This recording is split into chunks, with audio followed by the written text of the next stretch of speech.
sirvo y en Él el mundo está. Aunque otros lo negaren, yo sé que Él vive ya. Su mano tierna veo, su voz consuelo da. Y cuando yo le llamo, muy cerca está. Él vive, hoy vive el Salvador. Conmigo está y me guardará, mi amante redentor. Él vive,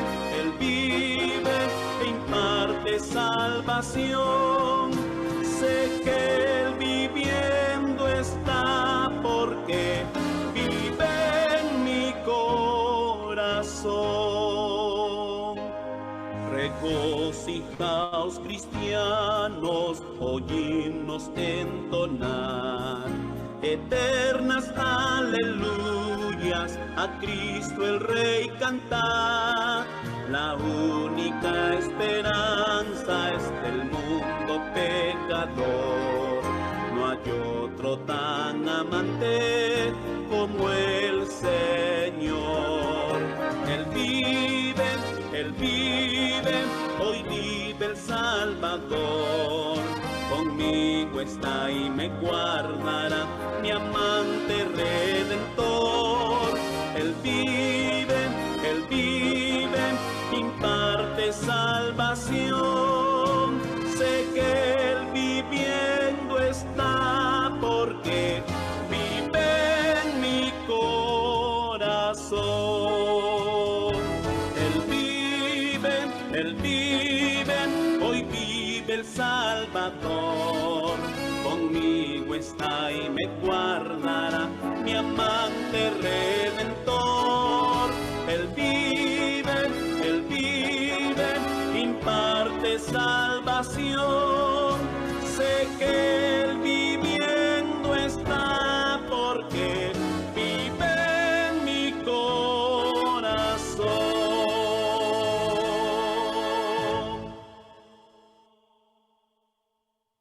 Así es, vamos a seguir cantando a nuestro Señor. Dice, oíd bendita historia.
Pues Cristo me salva, con Él compromes con su divino amor, de parte de su gloria, su paz y su gloria,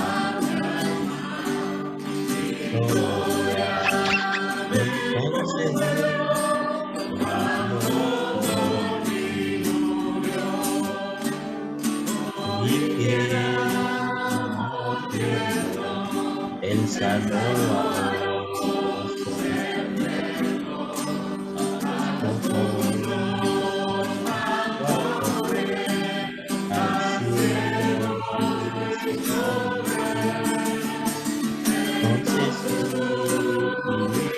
Entonces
¿Por qué buscas en la tumba aquel que vivo está? Recuerda su promesa, me levantaré. La piedra removida, su cuerpo no se halló. Ha llegado el tercer día, el Señor resucitó. Bendito sea el Dios y Padre del Señor Jesús, quien vive hoy. Esperanza viva, tengo vida, a Él me dio y de la muerte me resucitó.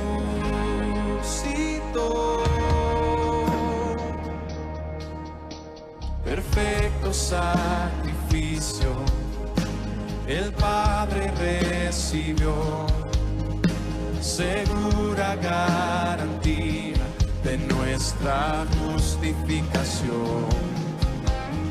Cuando vuelva por su iglesia, las tumbas se abrirán y los que han dormido en Cristo con Él resucitarán. Bendito sea el Dios y Padre del Señor Jesús, quien vive hoy. Esperanza viva, tengo vida, a Él me dio y de la muerte me resucitó.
de la muerte Él resucitó.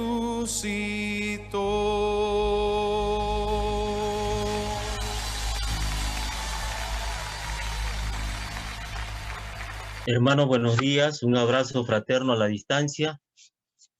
Y el día de hoy seguimos con la serie, ¿no? Señales inconfundibles de la segunda venida de Cristo. Ahora nos toca, dice, la propagación del Evangelio. Vayamos a Mateo, capítulo 28, versículos 19 al 20. Mateo, Evangelio de Mateo, capítulo 28, versículos 19 al 20. La palabra de Dios dice así: por tanto, id y haced discípulos a todas las naciones, bautizándolos en el nombre del Padre y del Hijo y del Espíritu Santo, enseñándoles que guarden todas las cosas que os he mandado, y he aquí yo estoy con vosotros todos los días hasta el fin del mundo. Permítame una palabra de oración, hermano. Inclinen su rostro, por favor. Soberano Señor, creador del cielo, del mar, la tierra y todo lo que hay sobre ella, nos acercamos a ti, Padre, en los méritos de Jesús, tu Hijo amado, quien murió en la cruz, Señor, pagando por nuestros pecados. Gracias, Señor, a ese sacrificio tan grande de amor, hoy día podemos dirigirnos a ti. Y te rogamos, Señor, que bendigas este tiempo, que ministres, Señor, a cada uno de los presentes conforme a tu voluntad y tus propósitos. Señor, toda la gloria, la honra y el honor sea para ti, Señor, en el nombre de Jesús. Amén. Apreciados hermanos, ¿por qué consideramos que la propagación del Evangelio es una de las señales del final de los tiempos? En Mateo capítulo 24, versículo 14, el Señor antes de partir de la tierra dijo lo siguiente: y será predicado este Evangelio del reino en todo el mundo para testimonio a todas las naciones, y entonces vendrá el fin. Repito, y será predicado este Evangelio del reino en todo el mundo para testimonio a todas las naciones, y entonces vendrá el fin. Hermanos, los analistas que eso de las redes sociales, sus opiniones respecto al tema de la difusión del Evangelio, muchos han coincidido, han concordado de que en este tiempo de pandemia, la cantidad de personas que han escuchado el Evangelio es considerable. Tal es así que ellos estiman que la iglesia no hubiese hecho esta labor durante 20 años y todos los días, ¿no? No se hubiese podido alcanzar ese número de personas, no hubiesen escuchado el Evangelio esa cantidad de personas. Pero todavía faltan, ¿no es cierto? Faltan. Y el Señor dijo así, ¿no? Cuando sea predicado el Evangelio del reino en todo el mundo para testimonio a todas las naciones, entonces vendrá el fin. Y hermanos, ¿qué es el Evangelio? Es el mensaje de salvación. Esa era la misión de los discípulos y esa es nuestra misión actualmente en la iglesia. También leo mucha literatura al respecto, he estado revisando, y más de un analista, comentarista, estudioso de la Biblia, dice de que la Gran Comisión se ha convertido para muchas iglesias en la Gran Omisión. O sea, no se predica. No se comparte. Y hermanos, el Evangelio, ¿no? Significa literalmente buenas nuevas, ¿no? ¿Por qué buenas nuevas? Porque si nosotros nos remitimos al Antiguo Testamento, específicamente al libro de Génesis, vamos a encontrar, ¿no?, que Adán y Eva pecaron y fueron echados del paraíso. Ellos vivían en un lugar donde Dios los había puesto, tenían una comunicación directa con el Señor, pero cuando pecaron, ¿no?, se perdió todo eso.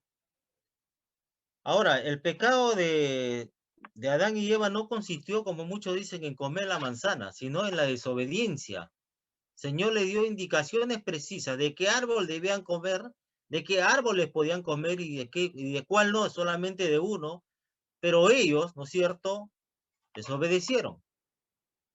Si bien es cierto que se atribuye a Eva, pero ¿qué estuvo haciendo Adán para que el diablo consume el engaño, la tentación con ella? Pero hermanos,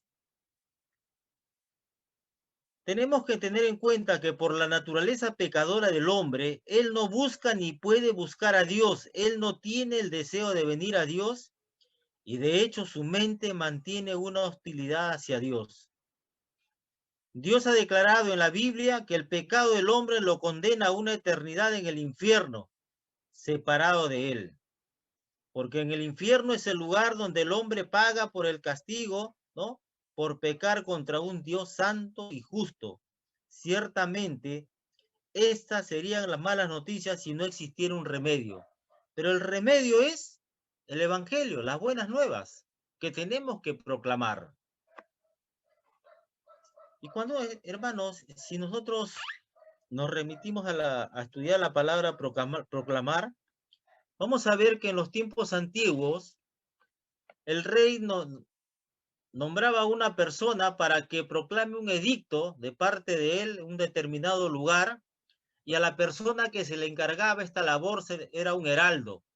Él llegaba a un sitio y se paraba al medio de toda la comunidad y a voz alta, ¿no?, propalaba o difundía el edicto del rey. Y también nosotros somos los heraldos de Cristo. Es más, la Biblia nos dice que somos embajadores de Cristo. O sea, somos sus representantes de Él en la tierra. Pero viendo la realidad, no podemos tampoco cerrar los ojos ante la realidad. Y esto tiene que llevarnos a reflexionar, como dice Pablo, a examinarnos a nosotros mismos para ver si estamos en la fe, ¿no? La gran comisión, o sea, nos ordena ser discípulos a nuestro paso por el mundo mientras nos ocupamos de nuestras actividades diarias. Ahora, ¿cómo vamos a ser discípulos? Bautizándolos y enseñándoles todo lo que Jesucristo ordenó, ¿no? Hacer discípulos es el mandato de la gran comisión. Es importante porque es el método escogido del Señor para esparcir las buenas nuevas de salvación a través de Jesucristo. Es el Evangelio, es las buenas nuevas, que hay esperanza para, ¿no?, para el pecador. Y hablando de eso, hermanos, nosotros que por la gracia de Dios ahora somos miembros de la familia de Dios, somos el pueblo de Dios, ¿no? Es por la misericordia de Él. Es porque hemos alcanzado la misericordia de Dios. Pero aquellos que mueran sin Cristo van a alcanzar la justicia de Dios. Y acuérdense ustedes de David en el Salmo 51, después que él tuvo ese incidente tan trágico para la vida de él y para su familia, él clamaba a Dios. En uno de los versículos de ese Salmo dice, tu misericordia, Señor. Porque él sabía que Dios es un Dios justo. Y el Dios justo da lo que le corresponde a cada uno. Nosotros hemos alcanzado su misericordia. Y eso debe motivarnos para compartir el Evangelio, para orar por las personas y para que en cada oportunidad que Dios nos dé, hablarle de Cristo, ¿no? Hablarle de Cristo. Pero hermanos, como primer punto he puesto, la propagación del Evangelio implica conocer el Evangelio. Conocer el Evangelio. Y el Evangelio, como dije al inicio, son buenas nuevas, ¿no? El verdadero Evangelio son las buenas noticias de que Dios salva a los pecadores. El hombre es pecador por naturaleza y está separado de Dios, sin esperanza alguna de remediar tal situación. Pero Dios ha provisto los medios para la redención del hombre en la muerte, sepultura y resurrección del Salvador Jesucristo. Sí, hermano. Eso es lo que tenemos que predicar. Que si hay esperanza, si hay esperanza. Aunque no seamos populares, aunque nos cierren las puertas, aunque no, ya nosotros por el tiempo que tenemos en el Evangelio hemos pasado varias experiencias no muy favorables, porque no esperemos, hermanos, que cuando vamos a predicar, a compartir el Evangelio de salvación, nos reciban con los brazos abiertos. Ni siquiera que nos den las gracias. Eso va a ser muy difícil que suceda. Que se prepara para irse al extranjero, especialmente al mundo árabe, donde predicar la palabra de Dios es tan peligroso que cualquier momento les pueden quitar la vida.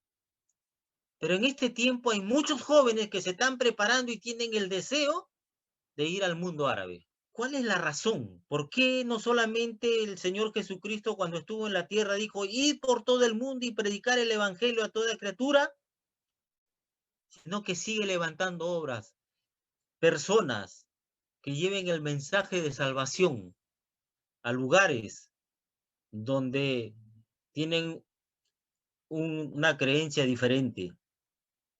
La razón la encontramos en 1 de Timoteo 2:4, donde dice que Dios quiere que todos los hombres sean salvos y vengan al conocimiento de la verdad. Ese es el deseo de Dios. Y eso es lo que nosotros tenemos que buscar. Que ese deseo de Dios sea nuestro. ¿Y cómo lo vamos a lograr? Orando al Señor para que Él nos ayude a ser sensibles, a dejar de ser indiferentes, a llorar con los que lloran. Porque muchas veces la iglesia se ha quedado en la primera parte de ese versículo, ¿no? A reír con los que ríen, pero ya no han leído la segunda parte, dice que hay que llorar con los que lloran. Hay que ser empáticos, hay que ponerlos en los zapatos de aquellos que están pasando momentos difíciles. Gracias a Dios que en Coyique hasta ahora, los hermanos, unos a otros, ¿no? Oramos y también de acuerdo a nuestras posibilidades apoyamos. Y gloria a Dios por ello. Hermanos, como dije al comienzo, la gran comisión para muchos se ha convertido en la gran omisión. Pero la Biblia nos dice en Santiago 4:17, al que sabe hacer lo bueno y no lo hace, le es pecado. Usted puede de repente estar ok cuidando de su vida en muchos aspectos. Y gloria a Dios por ello. Porque su intención es agradar a Dios. Pero si no estamos considerando este tema para llevarlo a cabo, entonces las cosas son claras, como dice Santiago. En otra versión dice lo siguiente: así que comete pecado todo el que sabe hacer el bien y no lo hace. Y yo creo que un acto de hacer el bien, un acto de amor al prójimo, es compartir el evangelio a aquellos que están sin Cristo, sin Dios y sin esperanza en el mundo, que están muertos en sus delitos y pecados. Hermanos, también propagar el evangelio no solamente implica conocerlo, obedecerlo, sino llevarlo a la práctica. ¿Y por qué? Porque en el juicio final los hombres serán juzgados según su respuesta al evangelio. Repito, porque en el juicio final los hombres serán juzgados según su respuesta al evangelio.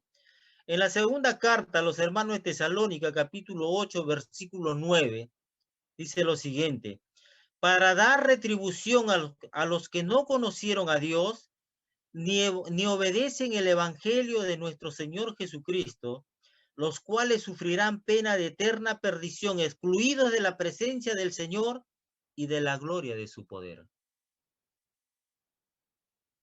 Y en Hechos 17:30 dice que Dios ha mandado que todos los hombres se arrepientan.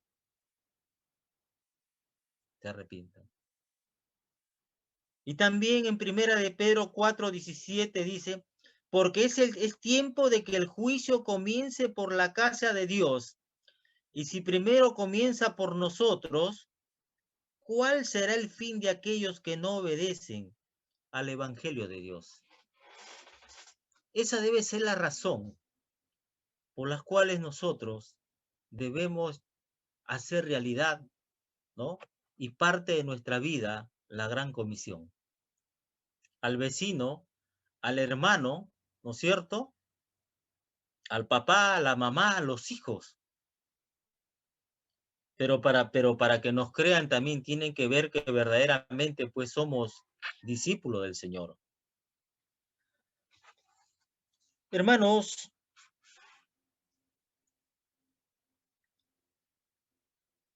sabemos el fin que los espera y a mí me encanta ilustrar, fíjese que esto lo escuché muchos años atrás, ya estamos hablando de más de una decena de años y se me quedó grabado y que siempre me motiva a mí a orar por las personas para que Dios los salve y para a la menor oportunidad que me den también de compartirles el Evangelio, ¿no? Escuché a un predicador, a un misionero que vino de un país que está en África del Norte, que cuando concurríamos a la iglesia, ustedes veían que había la foto de varios misioneros, pero había un lugar donde estaba solamente la bandera del país, ¿no? ¿Por qué? Por cuidado del misionero para que no lo detecten, porque apenas los detectan, pues les va mal a los misioneros, ¿no? Les va mal. Ellos allá hacen un trabajo de acuerdo a la profesión que tengan, ¿no? Pero aprovechan para esparcir la semilla del Evangelio. Hermanos, el tema de este hombre fue tan impactante para mí, como le dije al comienzo, que él mencionó el pasaje de Lucas. ¿Se acuerdan ustedes de cuando el rico Epulón le pide a Abraham y le dice, padre Abraham, envía a Lázaro, ¿no? A mi casa para que le hable a mis hermanos y no vengan a este lugar de tormento? Y la verdad que para mí es impactante y desde ahí comencé a orar por las personas y buscar la ocasión, ¿no es cierto?, para hablarles de Cristo. Y yo no soy mucho de hacer esas cosas, pero a veces hay situaciones que nos va a llevar a reflexionar. Como anoche compartíamos, por ejemplo, Dios le dice a Ezequiel, yo te he puesto para atalaya. Si un atalaya es una persona que está pendiente, ¿no?, de todo aquel peligro que pueda hacer para ese tiempo para la nación de Israel, y la iglesia tiene que estar pendiente ahora, ¿no?, de cuál es el fin de las personas que mueren sin Cristo. ¿Para qué? Para que pueda predicar y compartir el Evangelio, las buenas nuevas. Acá en mi barrio ha aumentado la cifra, ya son 17 muertos por COVID, pero de los 17 solamente uno se reconcilió con el Señor. El resto, bueno, el resto pues se mantiene fiel a sus tradiciones, a sus creencias, pero también se les compartió el Evangelio, ¿no es cierto? Pero hermanos, como segundo punto, la propagación del Evangelio implica ser discípulos. ¿Y qué es un discípulo? Porque esto también en las iglesias está fallando, no se está llevando a cabo. Hay la voluntad y el deseo de enseñar, de preparar, pero pocos son los que verdaderamente se interesan y se involucran en aprender. Pero un discípulo es un aprendiz. El discípulo no es un alumno, es más que un alumno, porque se sienta a escuchar, ¿no? Sigue a su maestro y aprende a su lado. ¿Mm?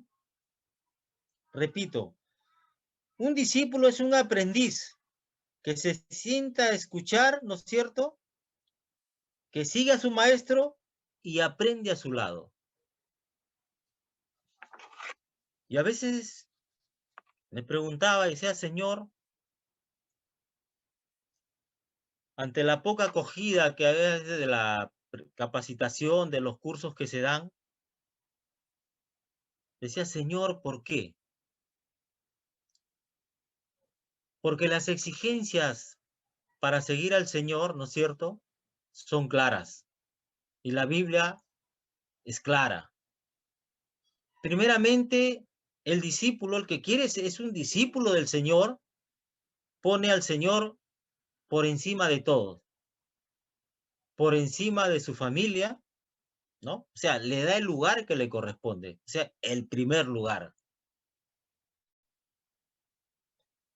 Y en segundo lugar, deja todo aquello, ¿no?, que estorba. No estoy diciendo que deje su trabajo, sus responsabilidades, no.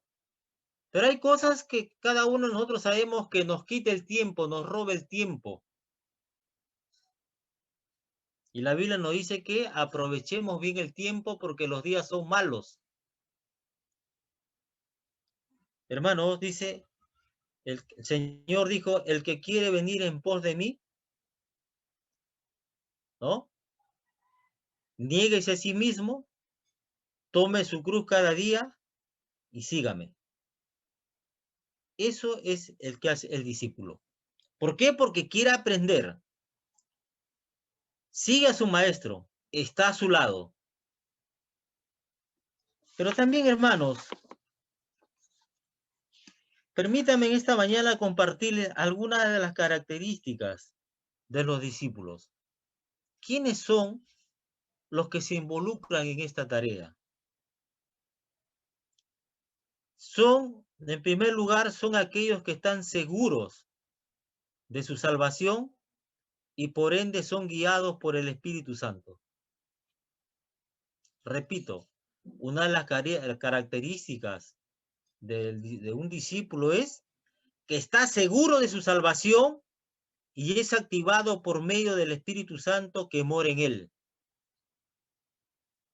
Le voy a dar un ejemplo claro para que usted vea si verdaderamente es de Dios y tiene el Espíritu Santo en su vida. Si usted cada día tiene un conflicto interno por vivir de una manera que agrade a Dios y lucha diariamente con los deseos de su naturaleza pecaminosa, entonces usted es un hijo de Dios. Porque hay un conflicto interno. Y eso usted puede leerlo en Gálatas. También, si usted tiene un conflicto interno cada día, al hacer la voluntad de Dios y sigue lo que dice Efesios, despojaos del viejo hombre, ¿no es cierto? Entonces también le digo que usted es un hijo de Dios. Si usted también tiene conflictos, como dice la Biblia, para hacer morir lo terrenal que hay en ustedes, y que Colosenses en el capítulo 3 menciona una serie de pecados, entonces usted es un hijo de Dios, es un discípulo de Cristo. Y también, como dice Pedro, si usted tiene conflictos para añadir aquello que no lo va a hacer, no va a dejar que usted caiga jamás, como dice Pedro, entonces es un hijo de Dios. Pero si usted, ¿no?, no sucede eso, entonces lo invito a que revise su vida, con todo el respeto y la consideración que tengo para los que están escuchando. Los invito a que revisen su vida, que reflexionen. También un discípulo es alguien que está creciendo en la gracia y el conocimiento de nuestro Señor y Salvador. Fíjese en la gracia. Por eso que ustedes, gente que lee la Biblia continuamente, gente que consagra su vida a Dios, ¿no?, que para mucha gente dice, lo ve como un hombre de Dios, pero ¿sabe cómo se considera aquel que crece en el conocimiento, ¿no?, en la gracia y el conocimiento del Señor? Se considera cada día más pecador, y su corazón se vuelve más agradecido a Dios porque entiende que solamente disfruta de esta vida y su destino eterno ha sido cambiado por la misericordia de Dios. No porque haya tenido algún mérito para poder impresionar al Señor y para que Él lo salve. No, es la misericordia de Dios. Cuando se habla de la gracia, está hablando del favor no merecido que Dios le otorga al hombre o a la mujer. Pero también, hermanos, un discípulo es alguien que comparte la carga de Cristo por las almas perdidas de los hombres y mujeres. El Señor dijo lo siguiente: a la verdad, la mies es mucha, mas los obreros pocos. Rogad pues al Señor de las mies que envíe obreros a sus mies. Y ese versículo que este Señor lo dijo hace más de 2000 años atrás, está vigente. Está vigente. Pero ¿qué tenemos que hacer según el Señor dijo acá? ¿No? Rogad pues al Señor de las mies que envíe obreros a sus mies. Y eso es lo que tenemos que hacer nosotros. No todos vamos a ir al campo misionero, porque Dios trata con la persona de acuerdo a los encargos que le va a dar. Los prepara. Y hermanos, yo los invito a que ustedes busquen, porque hay bastante información de los misioneros, sobre todo que están en el mundo árabe. Cómo cada día se juegan la vida por salvar un alma, una persona, uno más para Cristo. ¿Mm? Uno más para Cristo. Y una de las características de una iglesia que es fuerte es por la cantidad de misioneros que envía al mundo, por la cantidad de misioneros que sostiene. Y gracias a Dios que nuestra denominación cada vez está creciendo el número de misioneros, ¿no? Para todo, que van a diferentes partes del mundo y también acá al interior del país. Hay misioneros, gloria a Dios por ello. Pero ¿cuál es? Si bien es cierto que la gran comisión, ¿no es cierto?, nos manda a ser discípulos, la manera es bautizándolo, dice la palabra de Dios, ¿no? Y a veces vemos que muchos hacen su decisión de fe, pero no quieren bautizarse, esgrimen una serie de justificaciones, pero el Señor no dijo que si quieres te bautizas. El bautismo es una de las dos ordenanzas o de los dos mandatos que el Señor dejó para su iglesia. El otro es la Santa Cena. Escúcheme bien. El bautismo y la Santa Cena son las dos únicas ordenanzas que el Señor dejó para que realice su iglesia. Y esto, hermanos, si usted leemos el libro de Hechos, sobre todo, vamos a ver que desde los primeros días de la iglesia cristiana, el bautismo ha sido un acto fundamental de fe que los creyentes han observado universalmente inmediatamente después de la salvación. Por el contexto, por la situación que ellos vivían, era inmediato. Aquí todavía lo tenemos que preparar, ¿no? Tenemos que hacerles saber qué es lo que ha sucedido en el mundo espiritual y en su vida cuando entregó su vida a Cristo. En que el contexto del libro de Hechos fue muy diferente. Hermanos, el bautismo tenemos que tenerlo presente nosotros para enseñar a los nuevos. El bautismo es un acto de obediencia a nuestro Salvador en que expresamos nuestro deseo de agradar a Dios, ¿no? El bautismo cristiano, o sea, la acción de ser sumergido en el agua representa ser muerto al pecado, y la acción de salir del agua representa la vida limpia y santa que sigue a la salvación. No, el bautismo no salva, pero es un mandato del Señor. Es la identificación, es la manifestación pública ante la iglesia, ante nuestros invitados, ante nuestra familia, ante el mundo, de que estamos abrazando la fe cristiana, que estamos reconociendo, ¿no es cierto?, al Señor Jesucristo como el Salvador y el Señor de nuestras vidas. Es un mandato de Dios. No hay que tenerlo, ¿no?, en poco. Hermanos, pero también dijo el Señor que hay que enseñarles la doctrina. ¿Y cuál es la doctrina de la iglesia?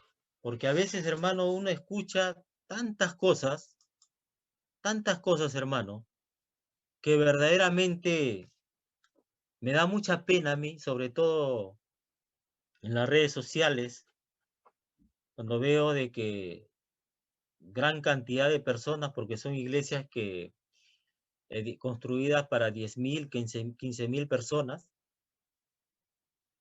que el predicador está diciendo un montón de cosas que no son bíblicas y ellos dicen amén o gloria a Dios. Es por eso que tenemos que enseñar la doctrina bíblica, tenemos que insistir. El pastor, los que están en el liderazgo, tienen que orientar, tienen que insistir a los hermanos que lean la Biblia, que la escudriñen, porque si no, van a ser engañados.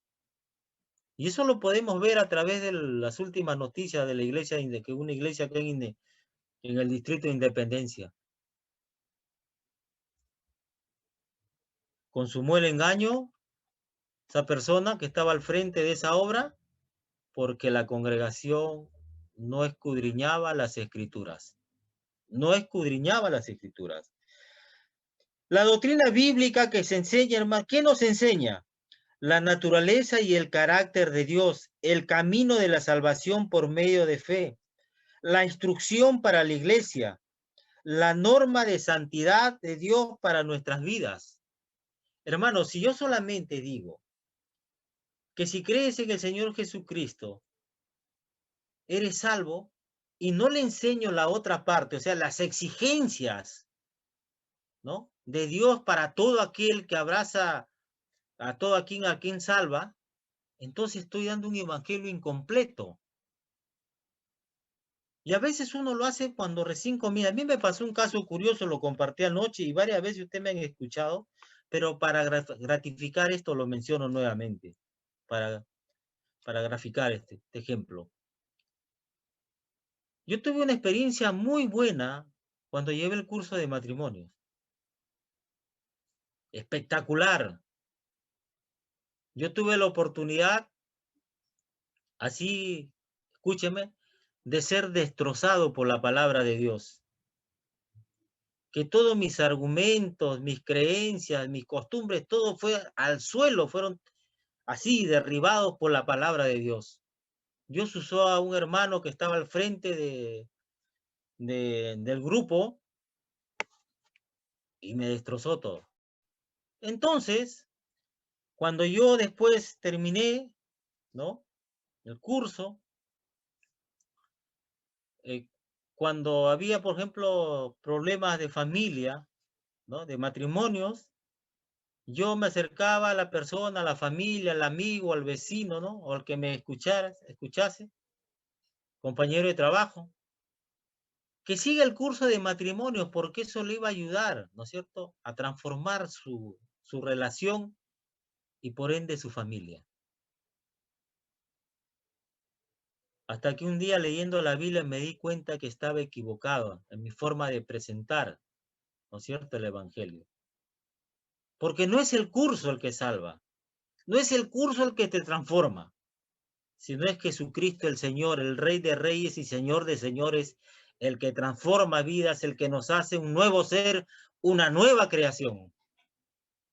No es el curso. Hermanos, la santidad, ¿no? ¿Y qué cosa es la santidad, hermano? Es vivir conforme a lo que usted sabe de la Biblia. Lee usted su Biblia todos los diarios, diariamente, practica, ¿no? Quita lo que tiene que quitar, añade a su vida lo que tiene que añadir, y eso es la santidad. Pero esa es una decisión nuestra, que todos los días tenemos que tomarla. eso no lo va a hacer Dios. Esa es una decisión nuestra. La Biblia es clara. La responsabilidad del cristiano es despojarse del viejo hombre, hacer morir lo terrenal en nosotros y añadir a nuestra vida, ¿no? A todo aquello que nos va a ayudar a mantenernos firmes en el caminar cristiano. Como dice Pedro, no vamos a caer jamás si añadimos las cosas que la Biblia nos dice a nuestra vida. Hermanos, Dios quiere que conozcamos su corazón. Acuérdense ustedes el final del Sermón del Monte cuando dice, el que oye mis palabras y las hace es un hombre sabio. Pero el que escucha mis palabras y no las hace es un hombre necio. ¿Queremos ser hombres y mujeres sabios y sabias? Escuchemos a un familiar cercano, un amigo, la esposa, el papá, la mamá, los hijos. Y usted como cristiano ora, pero Dios ya decidió ya que no. Y muchos a veces se resienten, se molestan, ¿no? Se apartan de los caminos de Dios. Y yo le voy a decir con toda seguridad que hasta ahora no encuentro un versículo en la Biblia donde me diga a mí que Dios va a hacer lo que yo quiero. O que Él está obligado a hacer lo que yo quiero, lo que yo le pida. No hay. Y nosotros tenemos que también predicar un mensaje fiel a las Escrituras. Y para eso, según mi modesto entender, hermano, Pablo describe magistralmente lo que es el Evangelio. El mensaje central del Evangelio. En 1 Corintios capítulo 15, versículos 3 y 4, Pablo dice lo siguiente: porque primeramente os he enseñado que lo que asimismo recibí, que Cristo murió por nuestros pecados conforme a las Escrituras, y que fue sepultado y que resucitó al tercer día conforme a las Escrituras. O sea, el Evangelio no es que usted va a sembrar dinero, ¿no? No es que usted va a pactar con Dios. Porque usted nunca va a encontrar en la Biblia que un hombre ha pactado con Dios, y no va a encontrar que Dios ha pactado con el hombre. Dios buscó a determinados hombres para hacer pacto con ellos, pero para que se lleve adelante sus propósitos y su voluntad de él. No del hombre con quien él hacía el pacto. No hay que voy a cosechar, siembro $100, voy a cosechar 1000. No, eso no existe en la Biblia. Solamente existe en los mercaderes de la fe. En los mercaderes de la fe. ¿Qué nos quiere decir Pablo cuando menciona en el versículo 3 del capítulo 15 de 1 Corintios? Porque primeramente os he enseñado lo que asimismo recibí, que Cristo murió por nuestros pecados conforme a las Escrituras.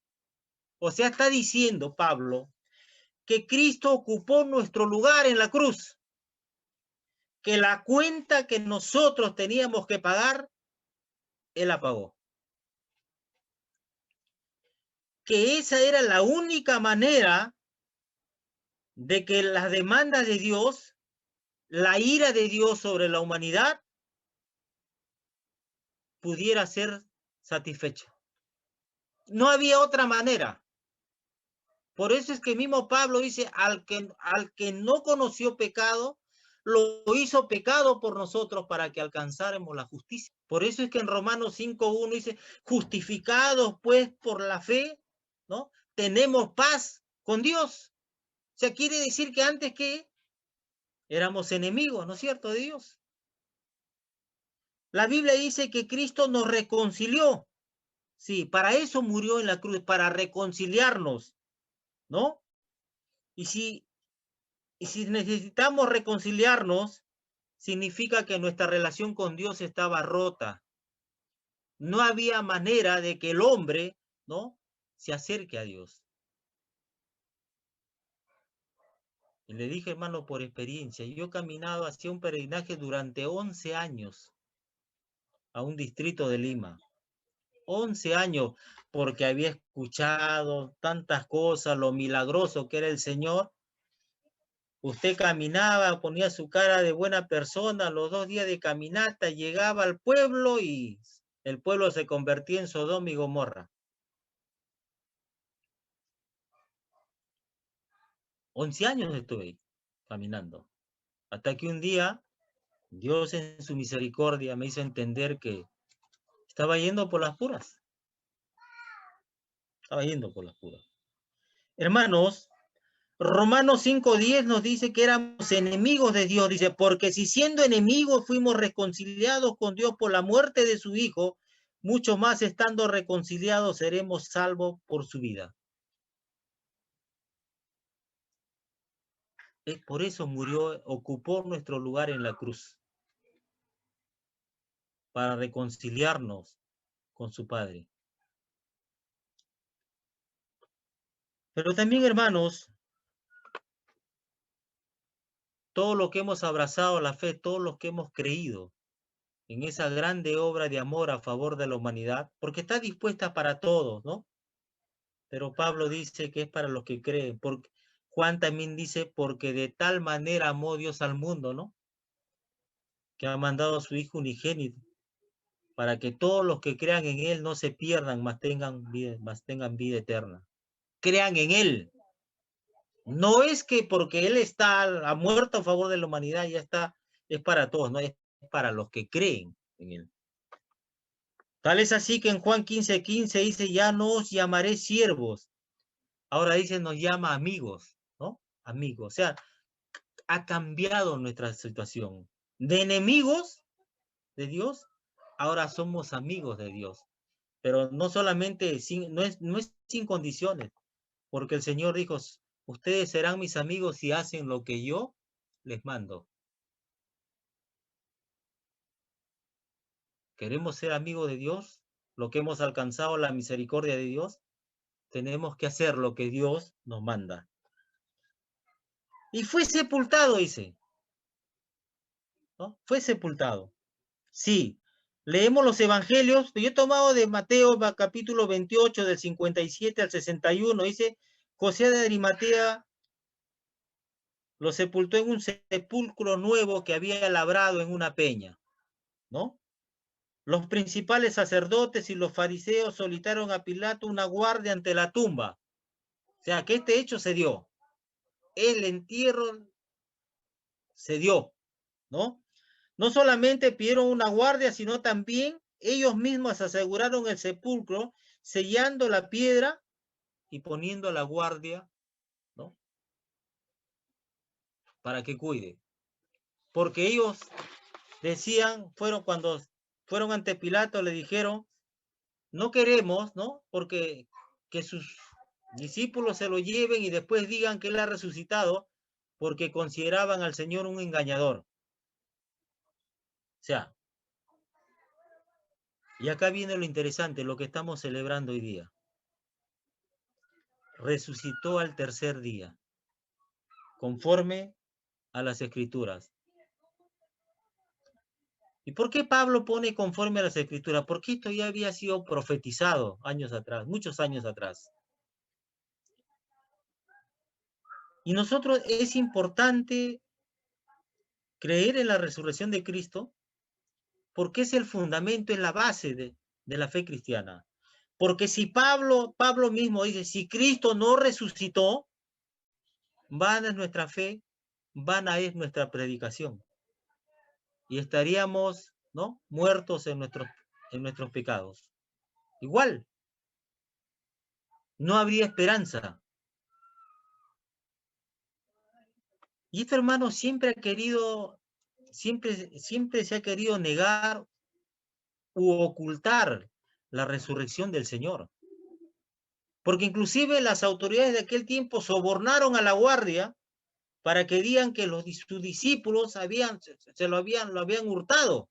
lo habían sustraído mientras que ellos se habían quedado dormidos, se apagaron. Es por eso que cada vez vamos a ver en esos programas televisivos de estudio, que hacen estudio como Discovery Channel, ¿no? Se ha encontrado, dice, la tumba de Cristo, los huesos de Cristo, ¿no? Cuando la Biblia dice que la muerte, la tumba no lo pudo retener y que Él se encuentra a la diestra de Dios, ¿no es cierto?, intercediendo por su iglesia.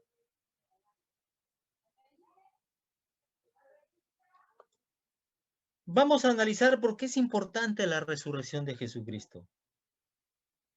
Porque demostró quién es Jesús. La resurrección de Jesucristo demuestra que Dios aceptó el sacrificio de Jesús a nuestro favor. Garantiza que aquellos que crean en Cristo no permanecerán muertos, sino que serán resucitados a una vida eterna. Comprueba también que Dios tiene poder para levantarnos de los muertos. Hermanos, aunque ahora de repente nos parezca esto algo muy,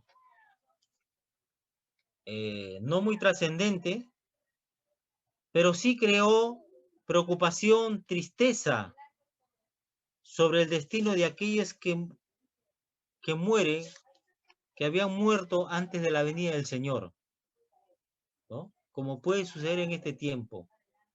Por eso le dije que es importante que creamos en la resurrección del Señor. Si vamos a 1 Tesalonicenses, capítulo 4, versículos del 13 al 18,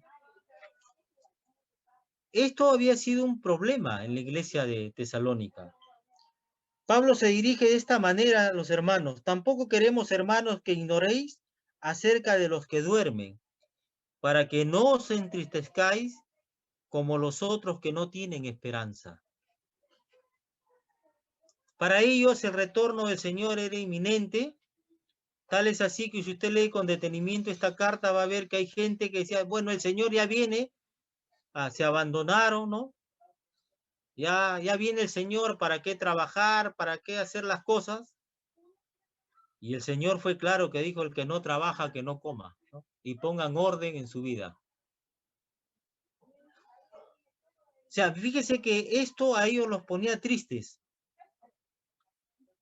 14 dice, porque si creemos que Jesús murió y resucitó, así también traerá Dios con Jesús a los que durmieron con él. Por lo cual os decimos esto en palabra del Señor, que nosotros que vivimos, que habremos quedado hasta la venida del Señor, no precederemos a los que durmieron, porque el Señor mismo con voz de mando, con voz de arcángel y con trompeta de Dios, descenderá del cielo y los muertos en Cristo resucitarán primero. Luego nosotros los que vivimos, los que hayamos quedado, seremos arrebatados juntamente con ellos en las nubes para recibir al Señor en el aire, y así estaremos siempre con el Señor. Por tanto, alentaos los unos a los otros con estas palabras. ¿Se dan cuenta, hermanos, la importancia que tiene el creer que el Señor resucitó? ¿Se acuerda que el Señor cuando anduvo aquí en la tierra dijo, yo soy la resurrección y la vida? ¿No? El que cree en mí, ¿no? Aunque esté muerto, vivirá. Hermanos, la tumba no pudo retenerlo. Él vive y se sienta hoy a la diestra del Padre en el cielo. Hebreos 10:12. La tumba no lo pudo retener. Y Jesús confiere vida, su vida a los que confían en Él, para que podamos compartir su triunfo sobre la muerte. Hermanos, no todo termina cuando partamos aquí en la tierra. En primera de Juan, capítulo 5, versículos 11 y 12 dice lo siguiente, y este es el testimonio, que Dios ha dado vida eterna y esta vida está en su Hijo. El que tiene al Hijo tiene la vida, el que no tiene al Hijo de Dios no tiene la vida.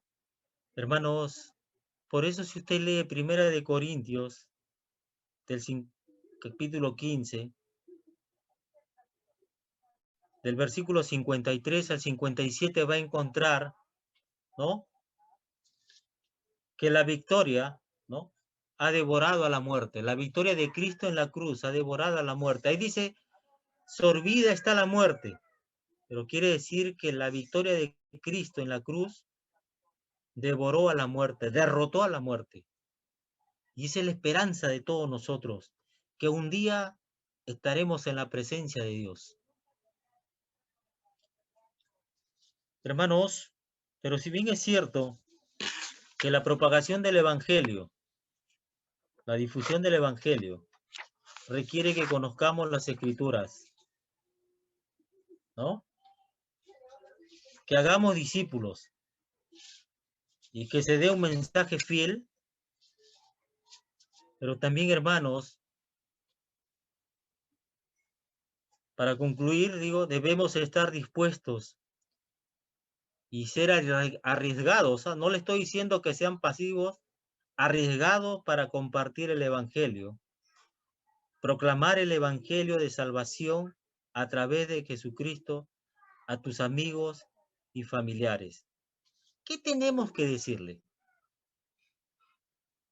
Romanos 10, 9 y 10 dice lo siguiente, que si confesares con tu boca que Jesús es el Señor y creyeres en tu corazón que Dios le levantó de los muertos, serás salvo. Porque con el corazón se cree para justicia, pero con la boca se confiesa para salvación. Esto implica, hermano, que debemos estar siempre preparados para hablar de nuestra fe. En Primera de Pedro, capítulo 3, versículo 15, Pedro a sus destinatarios le dijo lo siguiente, estad siempre preparados para presentar defensa con mansedumbre y reverencia ante todo el que os demande razón de la esperanza que hay en vosotros. O sea, debemos hacerlo con respeto y gentileza. No imponer, porque sí he escuchado hermanos que hasta quieren que descienda, cuando la otra persona no acepta a Cristo, quieren que descienda hasta fuego del cielo. No, nosotros debemos compartir, dice, con respeto y gentileza. Y hermano, también tenemos que tener presente que no hay sustituto para compartir el Evangelio personalmente. En Romanos 10:17 dice, así que la fe es por el oír y el oír por la palabra de Dios. Tenemos que compartirlo. Pero hermano, además de orar y de compartir la fe, también se necesita vivir la vida de un buen cristiano, ¿no? Para que aquellos que no creen en el Señor puedan ver el cambio que Dios ha hecho en nuestra vida. Hace poco tuve la oportunidad de hablar con un primo con el que en los tiempos mozos, ¿no? Estoy hablándole a muchos años atrás, compartimos tiempo, mucho. Unas reuniones que para mí en ese tiempo eran de lo mejor, ¿no es cierto? Y es algo fue algo que me dijo y que me llevó a agradecer a Dios. Me dijo, yo te he conocido, primo, me dijo. Y ahora ver que eres pastor de una iglesia, me dijo, me rompe la cabeza.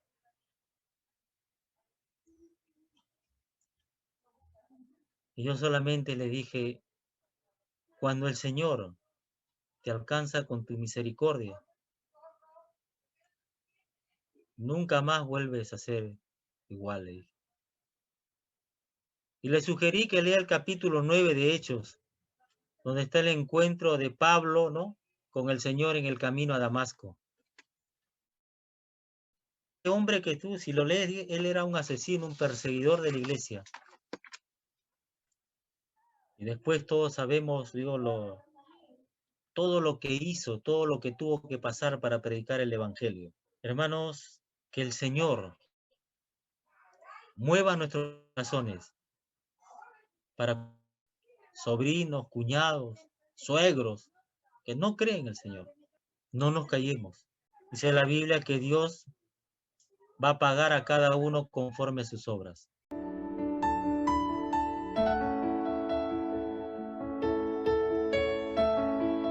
La Biblia dice, de manera que cualquiera que comiere este pan o bebiere esta copa del Señor indignamente, será culpado del cuerpo y de la sangre del Señor. Por tanto, pruébese cada uno a sí mismo y coma así del pan y beba de la copa.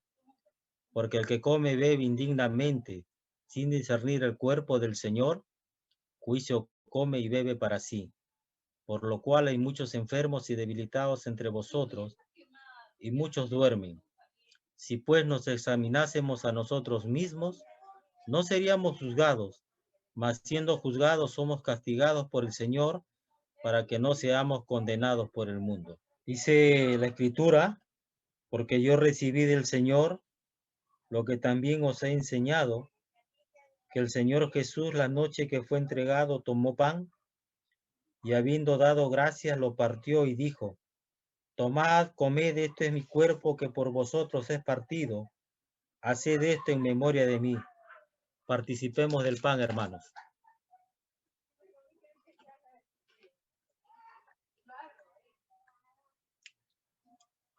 Asimismo, tomó también la copa después de haber cenado, diciendo, esta copa es el nuevo pacto en mi sangre. Haced esto todas las veces que la bebiereis en memoria de mí. Así pues, todas las veces que comiereis este pan y bebiereis esta copa, la muerte del Señor anunciáis hasta que Él venga. Participemos de la copa, hermano.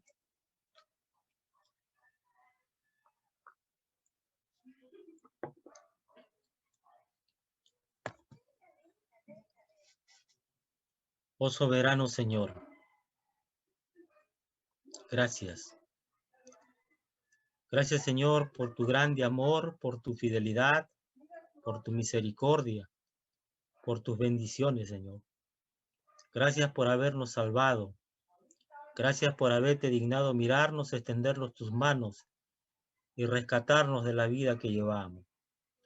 El pago, Señor, de nuestro rescate fue invaluable. Nada, Señor, de lo que hagamos, con nada de lo que hagamos durante toda nuestra vida, podremos pagarte, Señor, por tan gran acto de amor para con nosotros. Señor, gracias. Ayúdanos, Señor, para estar preparados. Ayúdanos para estar preparados, Señor, cuando tú vengas. Alertas, alertas y orando, Señor, esperando tu retorno. Bendice a tu iglesia, Señor. Gracias por mantenerla activa. Señor, tú eres el que levantaste esta obra, Señor. Tú eres el que la sostienes, el que la sustentas y el que la guardas. Gloria a tu nombre por ello, Señor. Muchas gracias. En el nombre de Jesús. Amén.